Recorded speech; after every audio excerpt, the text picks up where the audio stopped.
ba maman, bonne fête.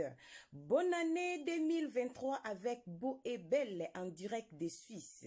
Benga na numéro oezo le kabo moni ba qualité ya ba sac tozo la kisabino ko hésité. Beau et Belle azo mélanger tissu africain na cuir original. Benga osali commande ya coupe ya sac oyo kolinga bakoma kombo oyo sepeli bakoma.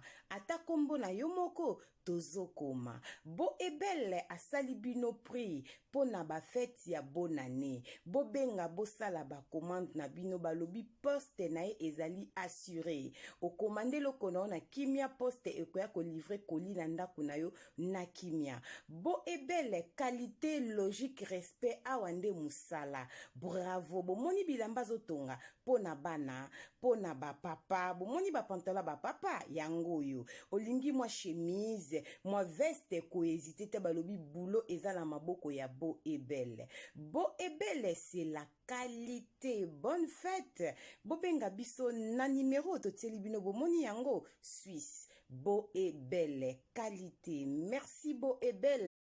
Maman Irène, yara mwana nganzama pambolo. Yaza mwana ngai aza petite sœur aza en Allemagne. Bando wapoto baebi ya Irène Masiandoki ayebani mwa mokili mobimba par la grâce de Dieu.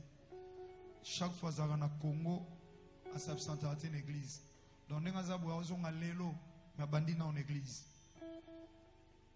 Ya tika nzambe ya pe papa na yo abomba yo. Kando koti mambalo pango zama tongiso bandako. Ba projet no se kokisa mana komba Yesu Masia Nazareth. Merci à Irène. Na linge o mingi ya. Merci. Nazo zelo ya. Maman Irène yara mwana nganzamba pambolo. Yaza mwana ngai aza petite sœur aza en Allemagne. Bando wapoto baebi ya Irène Masiandoki ayebani mwa mokili mobimba par la grâce de Dieu. Chaque fois zara na Congo à s'absenter à une église. Donc nous avons lelo mais bandi na en église. Ya tika nzambe ya pe papa na yo abomba yo. Kando koti mambalo pango zama tongiso bandako ba projet no se kokisa mana komba Yesu Masia Nazareth. Merci à Irène na linge o mingi ya. Merci. Nazo zela o ya.